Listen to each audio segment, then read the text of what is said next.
নমস্কাৰ 24 লাইভ চাই থকাৰ বাবে ধন্যবাদ আৰু লৈ আহিছো এই মুহূৰ্তত এটা অতিকৈ গুৰুত্বপূৰ্ণ খবৰ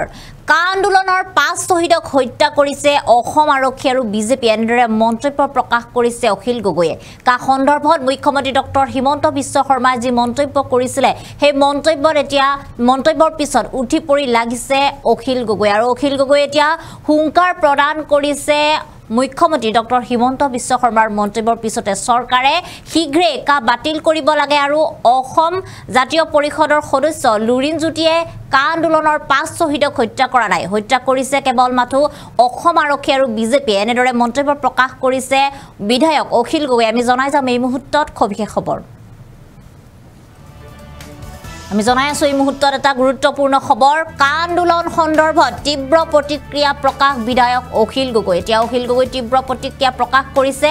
মুখ্যমন্ত্ৰী ডক্টৰ হিমন্ত বিশ্ব শৰ্মাই কৰা মন্তব্যৰ সন্দৰ্ভত খৰব হৈ পৰিছে এতিয়া অখিল গগৈ চৰকাৰে শীঘ্ৰে বাতিল কৰক কা শীঘ্ৰে চৰকাৰে কা বাতিল কৰাৰ দাবী তুলিছে অখিল গগৈয়ে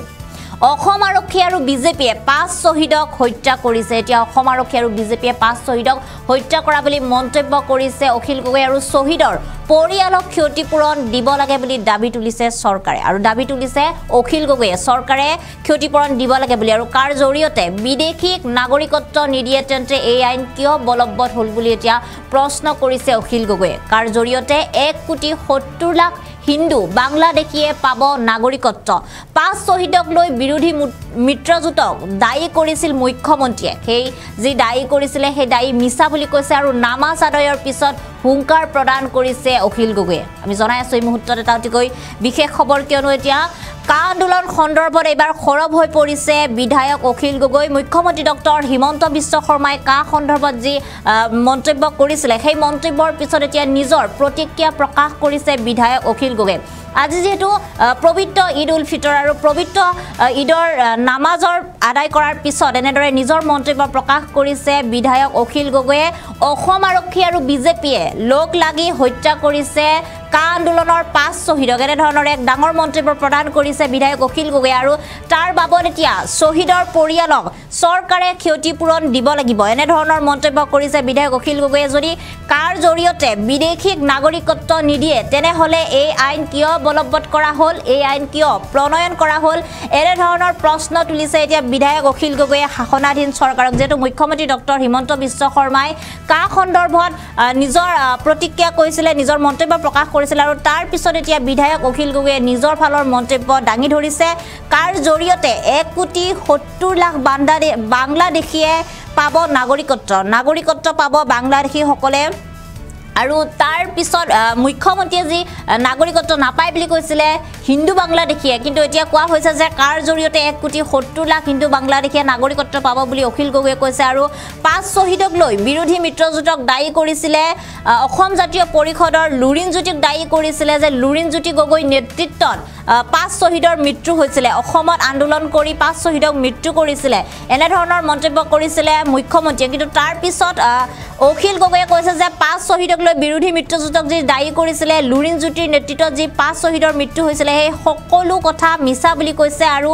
আজি একেলগে নামাজ যেহেতু আদায় কৰিছিলে অখিল গগৈ আৰু গৌৰৱ গগৈ তাৰ পিছত এনেদৰে নিজৰ প্ৰতিক্ৰিয়া প্ৰকাশ কৰিছে অখিল গগৈয়ে আৰু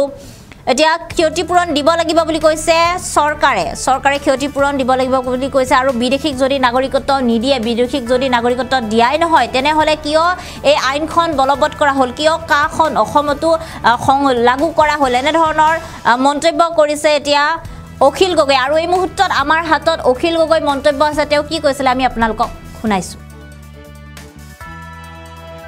কা লুৰিন জ্যোতি গগৈয়ে বা আমাৰ কা আন্দোলনকাৰীসকলে কোনো মানুহক শ্বহীদ কৰা নাই শ্বহীদ কৰিছে অসম পুলিচে হত্যা কৰিছে অসম পুলিচে কিন্তু কালিৰ দিনটোৰ প্ৰথম কথাটো হ'ল যে কালি কা আন্দোলনত মৃত্যু হোৱাসকলক শ্বহীদ বুলি কোৱা প্ৰথম স্বীকৃতি প্ৰদান কৰিলে আৰু সেইকাৰণে মই অসমৰ মুখ্যমন্ত্ৰীক প্ৰথমতে দাবী জনাওঁ যে এই 5 জন শ্বহীদক স্বীকৃতি দি তেওঁলোকক পৰিয়ালক ক্ষতিপূৰণ দিয়াৰ ব্যৱস্থা গ্ৰহণ কৰিব লাগে নাম্বাৰ 1 নাম্বাৰ 2 কা যিসকল শ্বহীদ সেইসকলক হত্যা কৰিছে বিজেপি চৰকাৰে সৰ্বানন্দ সোণোৱাল আৰু হিমন্ত বিশ্ব শৰ্মা এই দুইজনে মিলি এই 5 জন শ্বহীদক হত্যা কৰিলে গতিকে তেওঁলোকে তাৰ কাৰণে ক্ষমা বিচাৰিব লাগে তৃতীয় কথাটো হ'ল তেওঁলোকে কৈ আছে যে কাৰ জৰিয়তে কোনো মানুহ অনা নাই। মই কথাটো স্পষ্টকৈ ক'ব খোজোঁ, যদি কাৰ জৰিয়তে ইয়াতে কাকো নাগৰিকত্ব দিব খোজা নাই তেতিয়াহ'লে কাখন অনা হৈছে কিয়? তেতিয়াহ'লে কাখন বাতিল কৰি দিব লাগে। যদি কাৰ জৰিয়তে ইয়াত নাগৰিকত্ব নিদিয়েই, কোনেও যদি নাগৰিকত্ব নিবিচাৰে, কোনেও যদি নাগৰিকত্ব পাবই নোখোজে, তেতিয়াহ'লে তেওঁলোকে কিয় সমাজত অশান্তিৰ সৃষ্টি কৰিছে? কাখন আনিবই নালাগে, কাখন বাতিল কৰক, কাখন বাতিল কৰক। যিহেতু মুখ্যমন্ত্ৰীয়ে কৈছে যে অসমত এতিয়া কাৰ অধীনত কোনো বিদেশীয়ে আবেদন কৰা নাই নাগৰিকত্ব পাবৰ কাৰণে, গতিকে কাখন বাতিল কৰিবৰ কাৰণে দাবী উত্থাপন কৰিছোঁ। আমাৰ মতে কাৰ জৰিয়তে 15 পৰা 20 লাখ বিদেশী নাগৰিকে লগে লগে নাগৰিকত্ব পাব, নাগৰিকত্ব পোৱাৰ সুবিধা লাভ কৰিব, আৰু বাংলাদেশত থকা 1,70,00,000 লাখ বাংলাদেশী হিন্দু নাগৰিকে ইয়াতে নাগৰিকত্ব পাবৰ কাৰণে ইয়ালৈ অহাৰ সুবিধা লাভ কৰিব। গতিকে এই মুহূৰ্তত অতি স্পষ্টভাৱে কৈছোঁ যে আমাৰ 5 শ্বহীদৰ হত্যাকাৰী হ'ল বিজেপি চৰকাৰ, সৰ্বানন্দ সোণোৱাল আৰু হিমন্ত বিশ্ব শৰ্মাই আমাৰ 5জন শ্বহীদক হত্যা কৰিছে। গতিকে তেওঁলোকে ক্ষমা বিচাৰিব লাগে, আৰু যদি কাৰ জৰিয়তে কোনেও নাগৰিকত্ব নাপায়, বিদেশীয়ে যদি নাগৰিকত্ব নাপায়, তেতিয়াহ'লে কাখন বাতিল কৰাৰ ব্যৱস্থা গ্ৰহণ কৰিব লাগে। হিমন্ত বিশ্ব শৰ্মাৰ চালাকি কথা বন্ধ কৰিব লাগে।